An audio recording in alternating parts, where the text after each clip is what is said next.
आज राज्य सरकारनं अर्थसंकल्पामध्ये शेतकऱ्यांची जी कर्जमाफीची योजना जाहीर केली ती पूर्णपणे शेतकऱ्यांच्या तोंडाला पानं पुसणारी योजना आहे.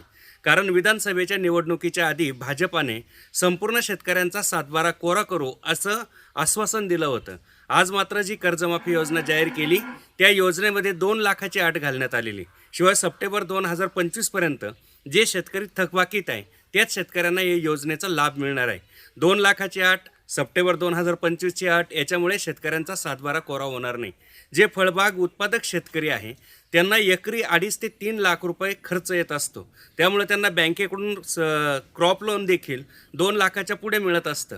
त्यामुळे ज्यांचं क्रॉप लोन हे 2 लाखाच्या पुढं आहे, पीक कर्ज 2 लाखाच्या पुढं आहे, ते सगळे शेतकरी या योजनेतून वगळले जाणार आहे असं आज तरी दिसत आहे. त्याच्यामुळे ही योजना फसवी आहे.